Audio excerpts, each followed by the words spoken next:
1, 2, 3, funk it.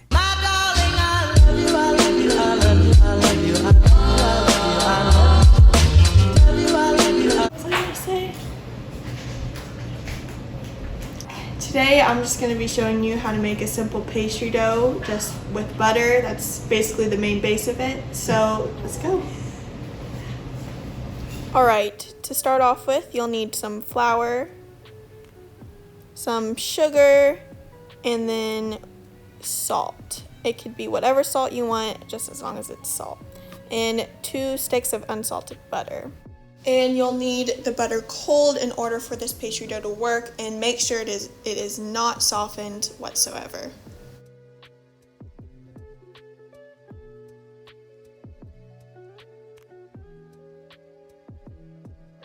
So what you're going to do next is you're going to take the butter and cut it into tablespoons so it is easy to work with while you are mixing it in with the dough. Now you're going to put them in the freezer for 10 minutes. I know it seems silly, but trust me, it will work. So next you're going to grab a medium-sized bowl with a whisk, and you're going to put exactly 2.5 cups of flour into the bowl with the rest of the dry ingredients.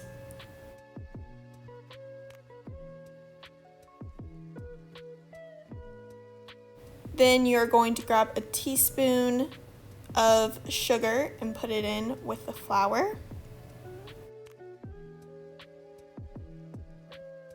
Then add a touch of salt to bring it all together.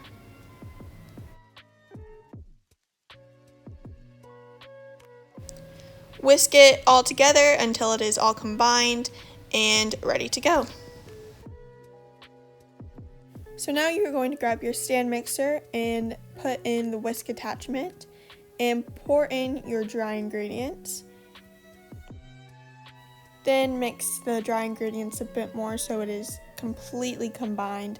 Then you're going to add your butter 2 tablespoons at a time so it has time to mix in all the way through.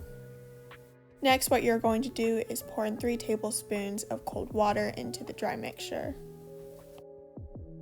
Once the butter has formed into pea sizes, grab your pastry mat or silicone mat, whichever works out for you. Then pour the mixture that you just combined all together and make it into a ball. It's going to be really dry at first, but it's okay. Later on, we are going to add more water to make sure it is combined all the way through.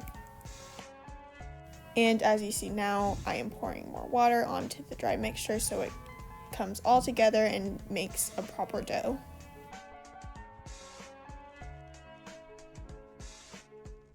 Now what we are going to do is split it into 2 pieces because I didn't have plastic wrap, so I'm using a Ziploc bag to hold it in while it refrigerates.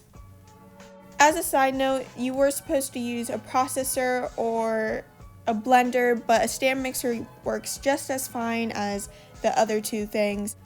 Also, if your mixture is too dry, just add 1 more tablespoon of water if you really need to, but as it is, it's already wet. Now we're going to roll the dough in the Ziploc bag and make it a circle. This is just because it's easier to take out and easier to roll out.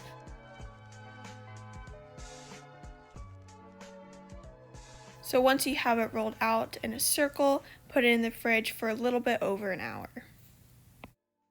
Alright, it's chilled in the fridge and we're going to take it out and roll it so it becomes a nice flat dough for us to cut.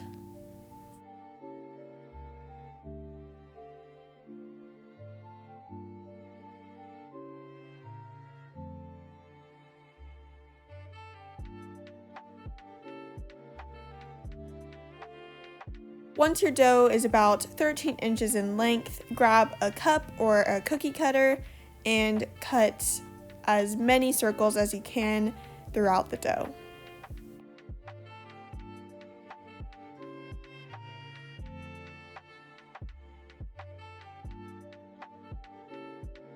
Now you can grab any cream cheese as you want. As you see, I chose strawberry cream cheese.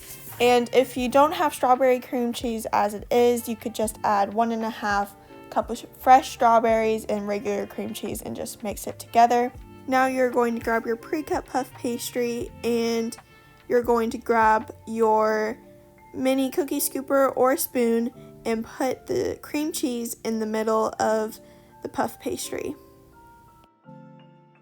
Now you're going to fold it and pinch all the sides of it so it forms into this ball, as you see here what I'm doing.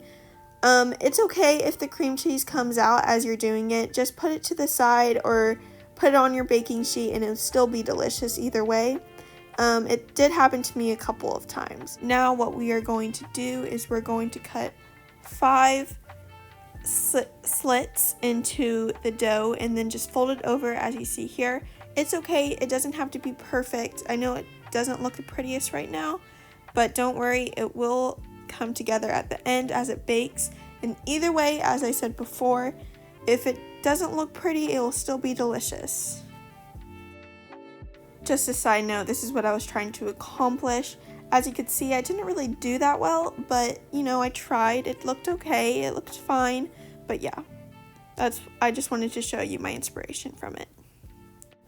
So I didn't want to do all flour, so I decided to make dumplings because look how cute they are. They're so cute and lovely, and it's basically the same concept, except actually it's easier.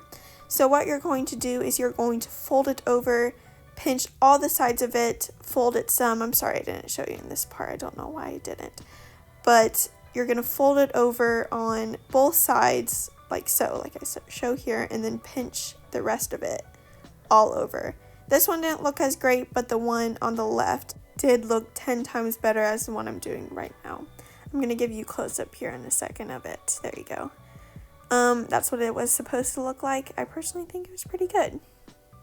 Now you're going to cut up the smallest strawberries that you have and put them in the middle of the flour puff pastries, and then you're going to put the puff pastry into the oven at 350 for 30 to 40 minutes. Now you don't have to do this with the rest of your pastry dough, but I decided to just make simple biscuits, and I didn't show, but I did sprinkle a bit of sugar on top of it, and it was really delicious. I really do like biscuits with my tea, even though I'm not British or anything, but you know, we could still like biscuits in our tea, right? Anyway, that's what I did. You could do anything with a puff pastry, honestly. You can make spinach puffs, some pie crust, or more biscuits. You know, you could cut them into cute little shapes so they're cute for when you dip your drink into them, or just have them plain. Either way, they're good. So about 40 minutes, I took them out of the oven. I did want them a little bit more golden brown. You could keep them in the oven for more than 40 minutes. Just make sure you keep their eye on them so they're more golden. But, you know, I was just anxious to get them out so I could show you the ending result. But they were still crispy and flaky, as you could see. I'll show you in the end. So now we're going to grab a dumpling and break it apart. Delicious. Flaky. It has those layers that you want, and just buttery all together and melts in your mouth. But anyway, I hope you guys enjoyed this video. I hope you could use it in the future for anything that involves a puff pastry. And you know, homemade is always better. But anyway, I hope you guys enjoyed, and come back soon.